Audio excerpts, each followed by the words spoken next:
Hi gang, welcome back to the garage for the next project. Been looking around a garage and keep stumbling over this box sitting on the floor and thought, aha, there's my next project. If you remember not too long ago, was at an estate sale and got this one and one like it for free. Free 99 is a great price for these old toolboxes. It is definitely seen a little bit of wear. Let's take a walk around it and we'll tell you a little bit about it.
So one of the first things you're going to see about this box is it's complete, but it has got just a little bit of patina on it.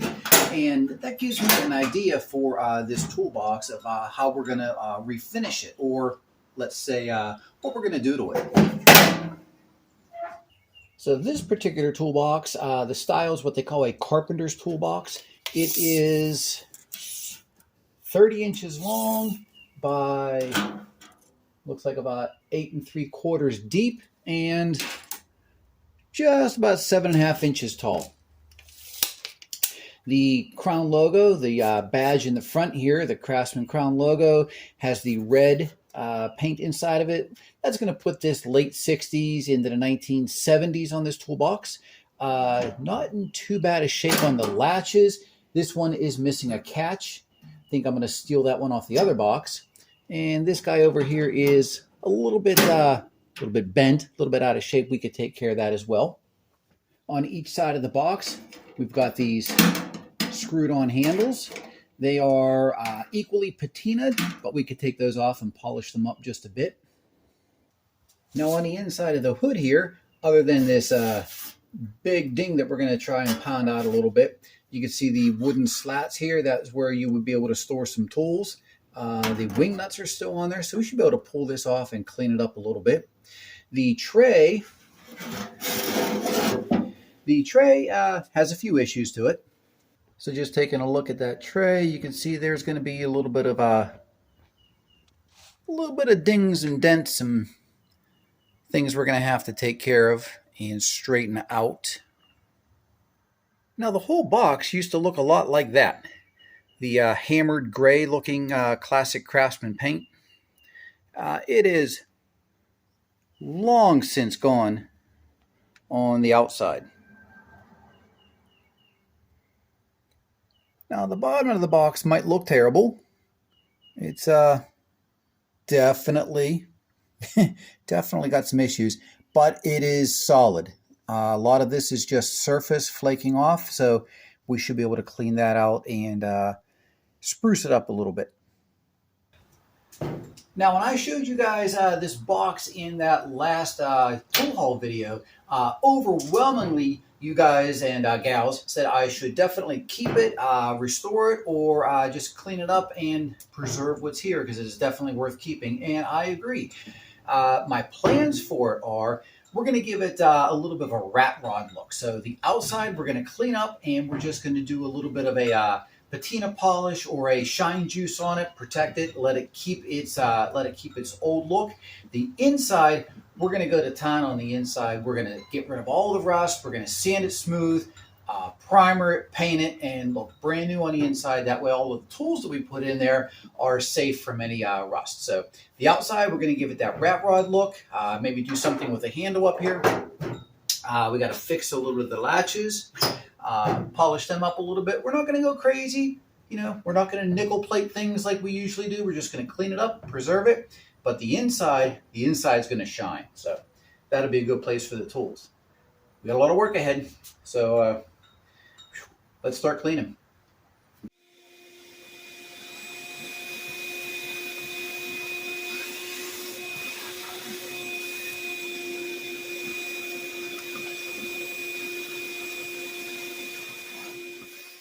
All right, so the plan is wing it.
Oh yeah, you could already feel the difference.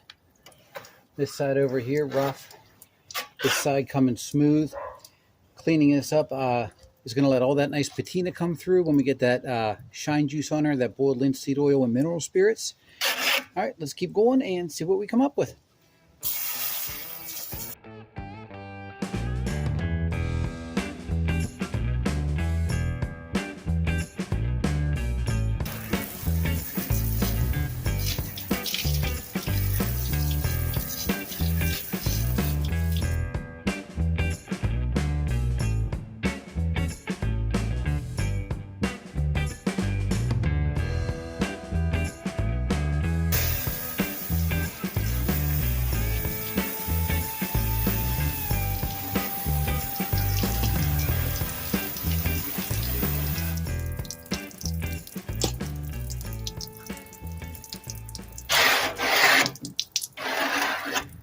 So even wet, that's going to give you an idea, a little bit of an idea of what the finish is going to look like. Maybe not as glossy, but that's what we're going for. You still have a little bit of that gray coming through and a lot of patina. The handle was just originally wrapped in like a plastic material that's coming off. I think what we're going to do something special with the handle as well. But check out how long this box has been sitting here. You can actually see where the handle was resting. If you guys can see that or not, where the handle was resting all those years. I actually left a spot. Same here. This box has been sitting a while. All right, we're going to spend a little bit more time. See if we can get these latches prettied up a little bit.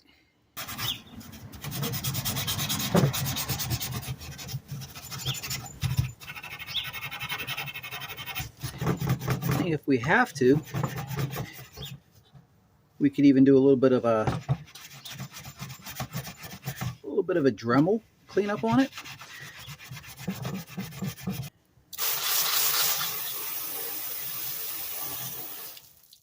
All right, well, we got that center latch cleaned up, and it is looking pretty good. Now all we got to do is take care of these guys. All right, so I think since the side hasps are so badly rusted, we're gonna go right to these bristle wheels and maybe a little wire wheel as well on the Dremel. As always, I'll leave a link to some of these things in the description if you want to check them out yourself. But we're going to go a little bit more aggressive on these side latches.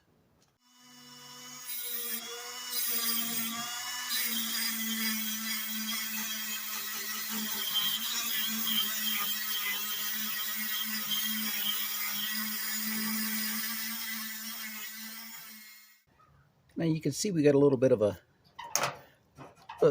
bend, just a little bit on the latch here. So instead of taking the pliers and trying to bend this thing all the way out and risk snapping it off, I'm going to heat it up first, see if that helps prevent it snapping off.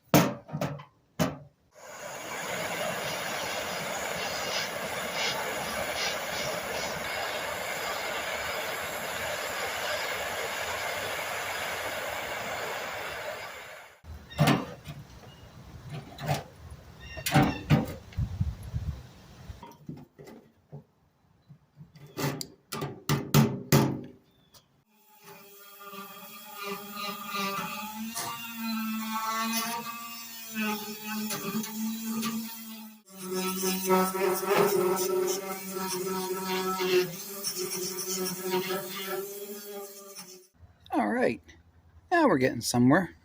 That was just one pass over with the 80 grit bristle disc.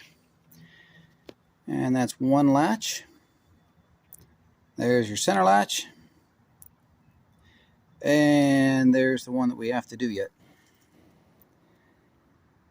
Whew. Oh, and don't forget, we also got both side handles and the top handle.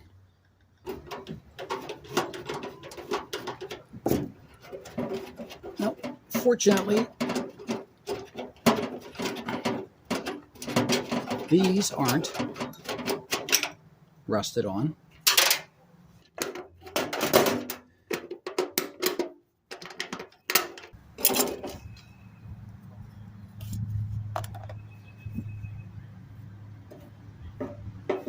Well, and there's a good look at the original hammered finish, that gray on there. How about that? All right, I think while we're at it, these handles, rivets for the handle on the top, I think we'll just drill those out.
Oh, first pass over the wire wheel.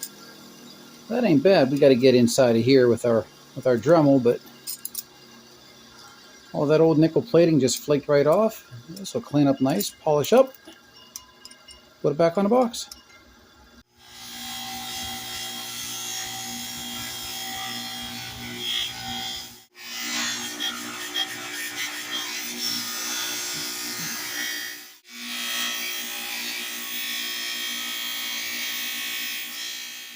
Alrighty, so with just a little cleanup, we go from this rust-covered, nickel plating, flaking mess, just a little bit of wire wheeling in once on the buffer, and you get that.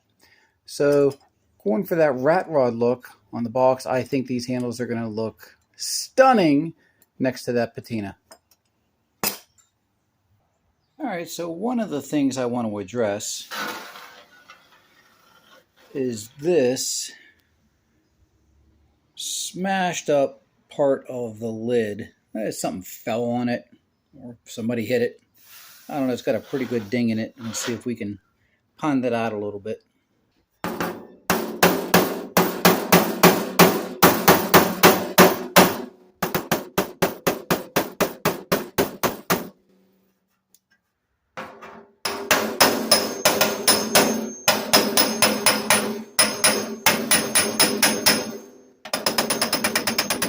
So with all of that pounding so far, I don't think it has changed this dent in the least. This is some strong steel, I can tell you that. So whatever fell, whatever hit this, has some weight and force behind it. We're gonna see if we can try something a little different. All right, so plan B.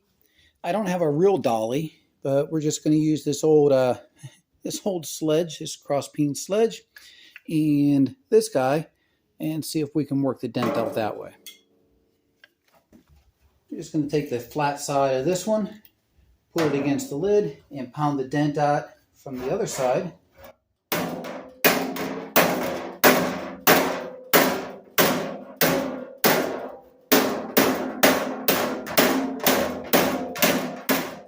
As you can see, we got a good bit of that dent out already.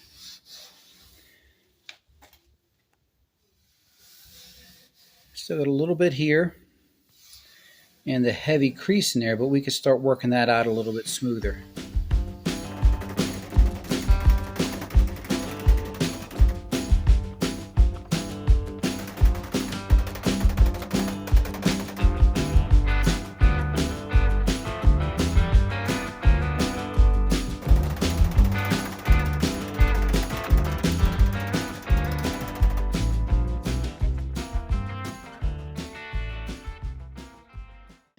All right, we've been working around the outside of the box. I haven't addressed the bottom yet.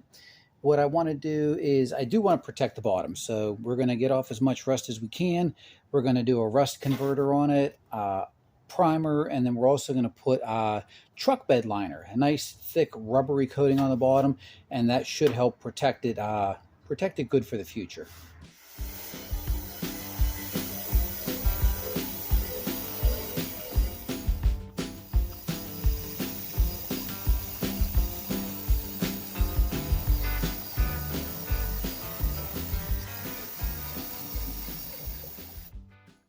All right, so here's some fun information. Getting ready to put that truck bed liner on the bottom of the Craftsman toolbox. The last time I did that was when I refinished this Waterloo toolbox. And here's the connection. Waterloo Industries was the manufacturer of all the Craftsman toolboxes. So when Craftsman toolboxes first appeared in the 1930s, they went to Waterloo to manufacture all the toolboxes. That's why they look so similar. So Waterloo, Craftsman, same toolboxes, just branded for Craftsman. Pretty cool. All right, we're going to use this rust reformer. Take care of the rust on here, throw some primer down, and then do that nice truck bed liner on the bottom.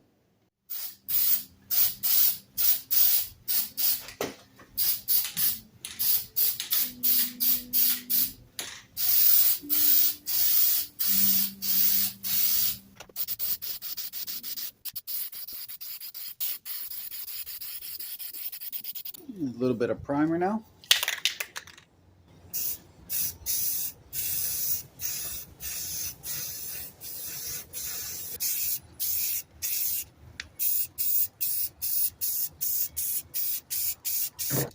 We got the primer done, and now the truck bed liner, this Duplicolor bed armor, a little rubberized finish.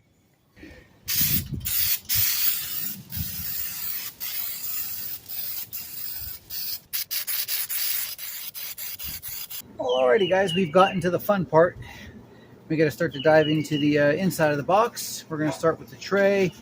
We've got the list of attachments for the drill, and we're going to see if we can wire wheel most of this clean as we can so we can get it ready for paint.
Majority of the sanding is done. Rust removal on the tray. Now we're just going to use this red Scotch-Brite pad and clean it up a little bit more before paint.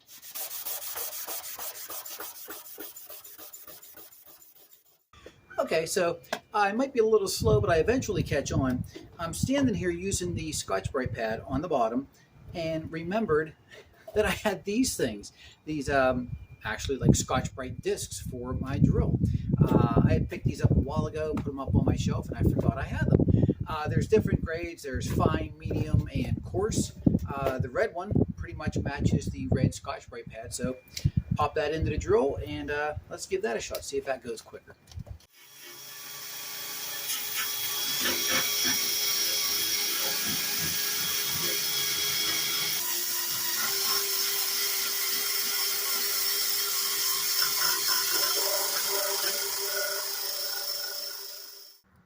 Quite amazing what it looks like now compared to what it started off with.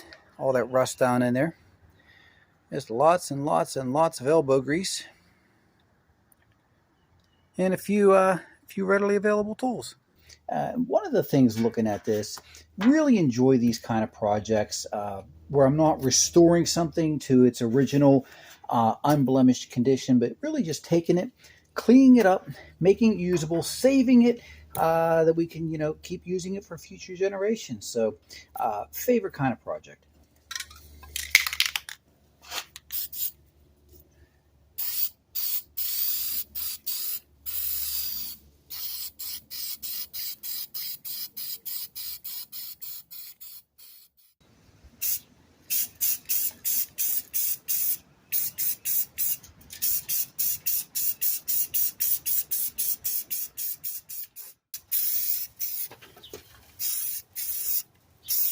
All right, so we're just going to go with the Rust-Oleum hammered gray. This is a really close proximity to what the original hammered paint looked like from Craftsman.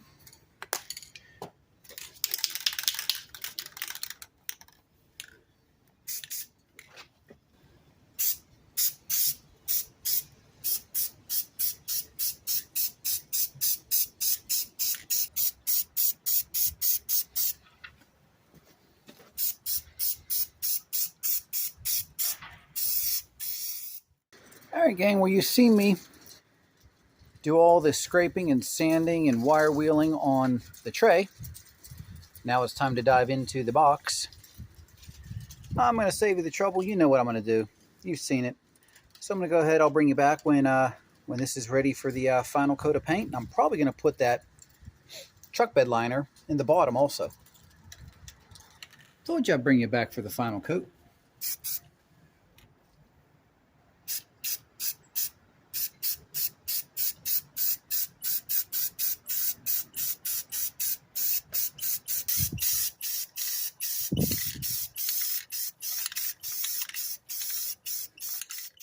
All right, so now that we got the outside of the box cleaned up, I want to get the shine juice, as a lot of guys call it, or the patina preserver. And all it is a mixture of the boiled linseed oil, thinned out a little bit with some mineral spirits. You can put boiled linseed oil on directly, but because it's an oil, it'll never really dry. It'll just get sticky and just not be what you want. So we're going to thin it out a little bit with mineral spirits. We're going to go for a 2-to-1 mixture first. 2 parts boiled linseed oil and 1 part mineral spirits. And this is one of those cases where a little goes a long way. You don't need a whole lot. So we're just going to get this little jar that I have, measure out, where is it? 1 OZ, 1 ounce of boiled linseed oil. And this is going to go a long way. What are we at here? Perfect, 1 ounce. Add that to our jar. And then just take our mineral spirits. Do the same thing. We'll go 1/2 ounce. Perfect. And this should be more than enough to take care of the toolbox. All right, so mixing it up, we're just going to use a craft stick, better known as a popsicle stick. These are things that you should just always have lying around the garage. boiled linseed oil, the mineral spirits. I'll leave links to those. You guys can check them out. And when you put this on, if it's going on a little bit thicker than you need, just go ahead and add some more mineral spirits and thin it out. I'm just going to use a shop rag to put it on thin, wipe it off, and it should dry to a nice matte satin finish. All right, so remember I said it doesn't take much. It's a little bit on the end of the rag. Start wiping it on.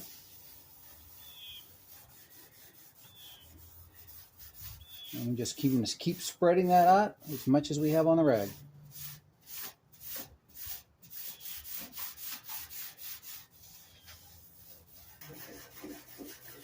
Now the cool thing about using the boiled linseed oil like this is you'll see a lot of the car guys, they'll keep the patina on their antique, their vintage cars, and they'll just protect it using the same method. Now your mileage is going to vary based on the weather conditions. You leave this sitting outside. This isn't a permanent coating, so things, the weather, the rain, how much it's sitting outside is going to affect it. But it's something that you can easily reapply whenever you need to. A couple times a year, you see it wearing off, just clean it up and add another coat. There's the side that's not coated, and then you can see the difference with that patina protector on top. Super nice. Got that little bit of a satin matte finish to it. And we'll just go around and do the rest of it.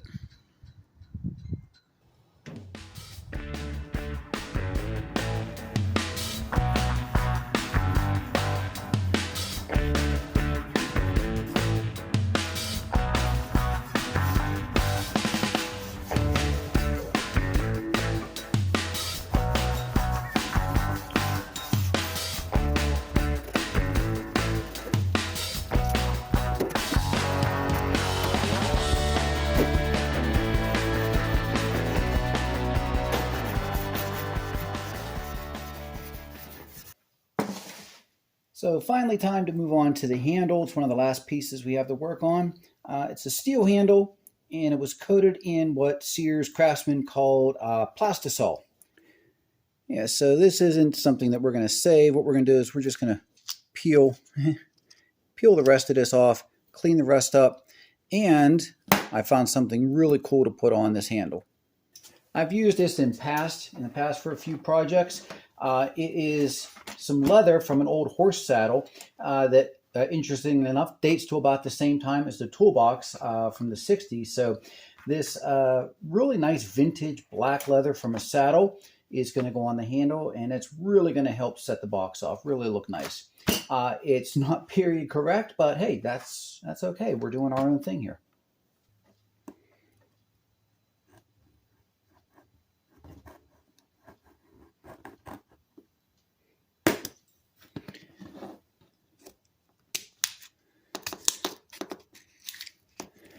Oof. You think the box was in a damp environment. Guys, don't let this happen to your toolboxes.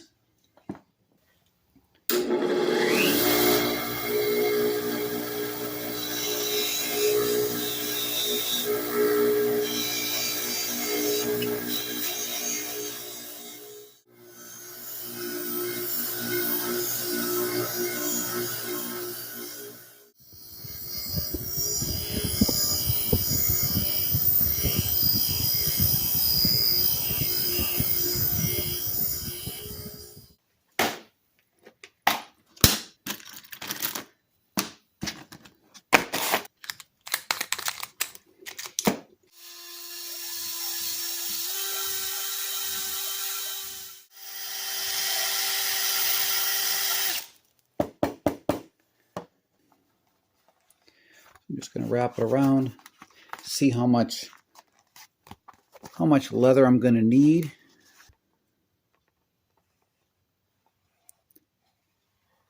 Just a rough idea.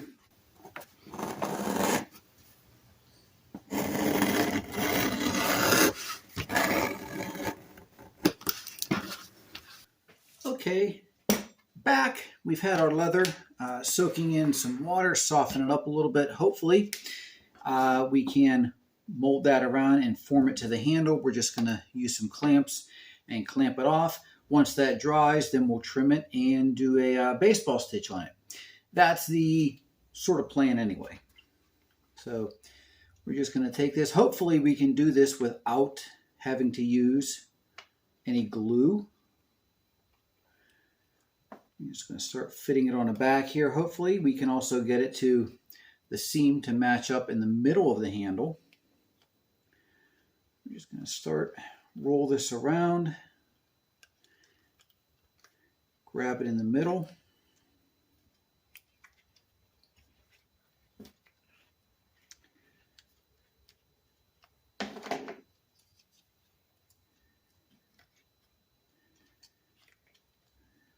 Doesn't look too bad. And we're just going to keep working it out towards the outside. Smoothing the back as we go. All right, so we've got it pretty much stretched around. As smooth as I can get it, and as tight as I can get it. We'll tighten it up a little bit with the stitching. But all in all, not too bad.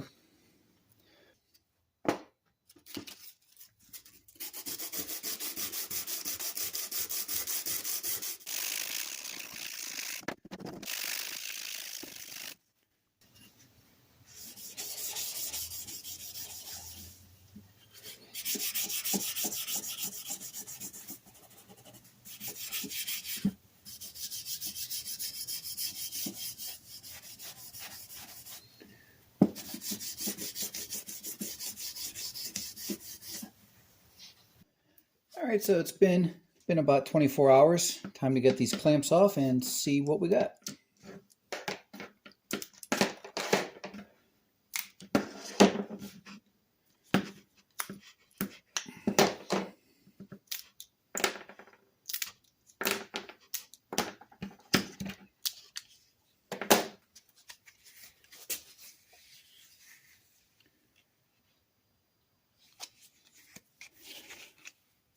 Yeah, that formed up real nice. Now all we got to do is trim all this excess off.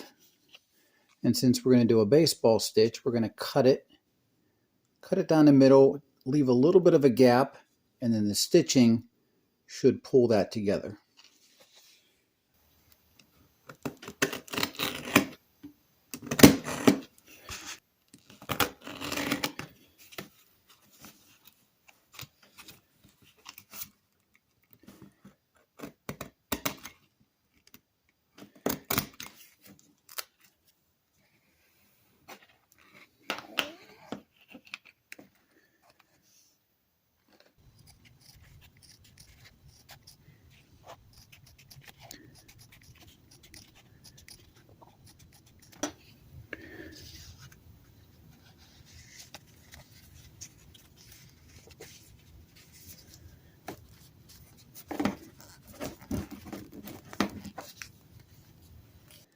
All right, you can see by the scraps we've been doing some trimming.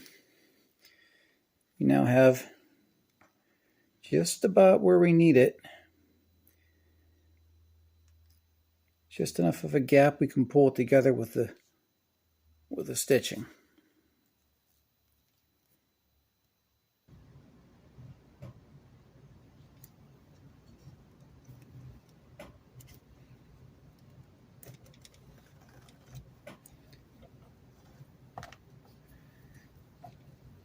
And the other side goes through the first hole. Probably not the easiest for you guys to see.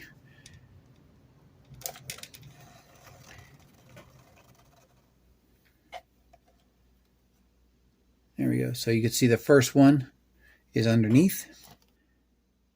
Go through the hole, the next hole on the other side.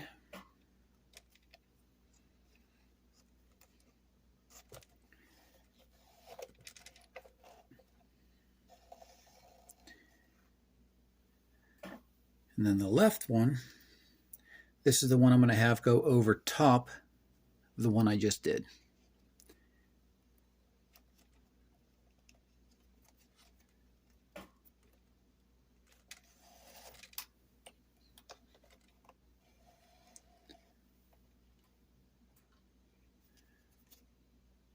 And you can start to see it snugging the two halves together.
All right, so once on our last knot, we got our two threads coming out the bottom.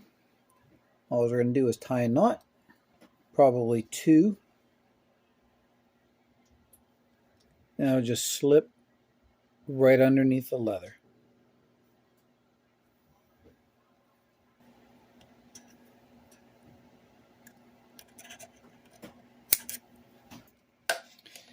And there you go.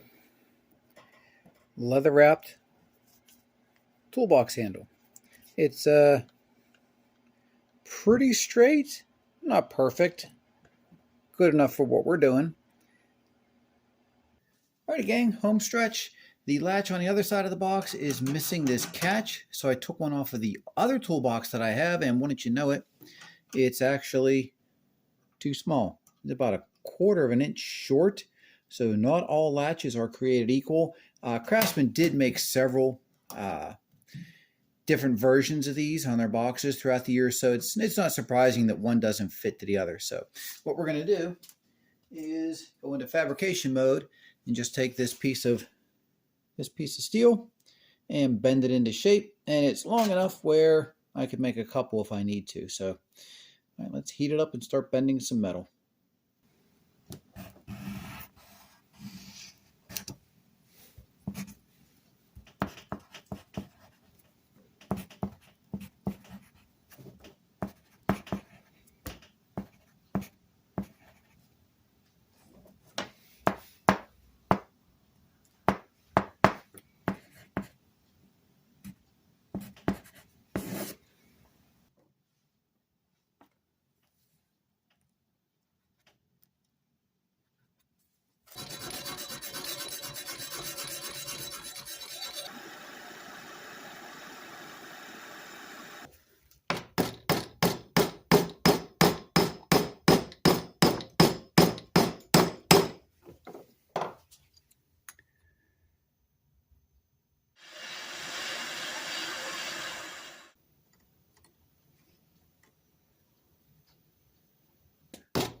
All right, well, that was a lot tougher than I thought. We did get it formed. It's not perfect, but again, it's good enough for what we're doing. Now I'm just going to clean it up, get it polished up a little bit so it matches the other one. Now, after all of this, I hope it fits.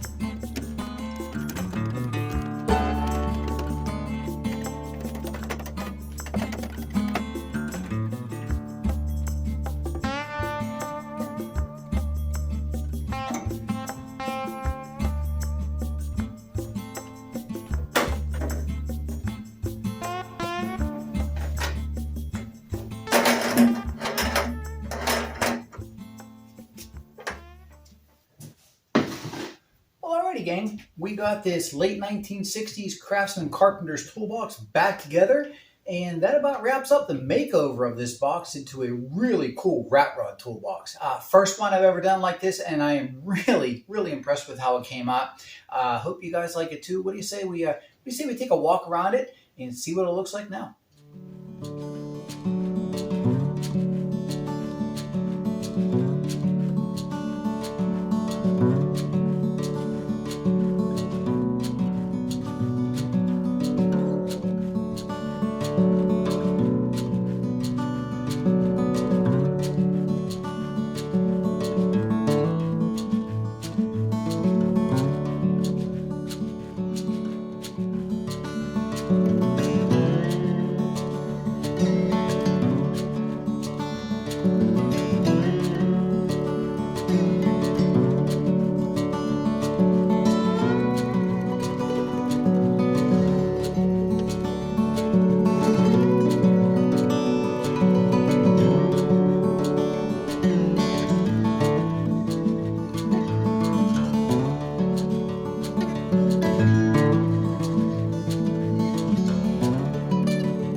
Alrighty, gang, that about wraps up the tour of the RATROD Craftsman Carpenter's toolbox from the late 60s. Really had a lot of fun doing this one, a little bit different from the things I used to do, and really happy with the way it turned out. I love doing things like this. It's got that patina protector on the outside, but the inside, we took care of painting it. It looks really sharp. We put some liners in the bottom of the toolbox. We polished up the handles. We did some truck bed liner protection on the bottom, and we also did a leather wrap on the handle. So all in all, really happy with the way this came out. Thanks again for all your support. Make sure you hit that like button. If you're not subscribed, go ahead and subscribe. We got a lot more videos coming out this year. And again, appreciate the support. Take care. We'll see you on the next one.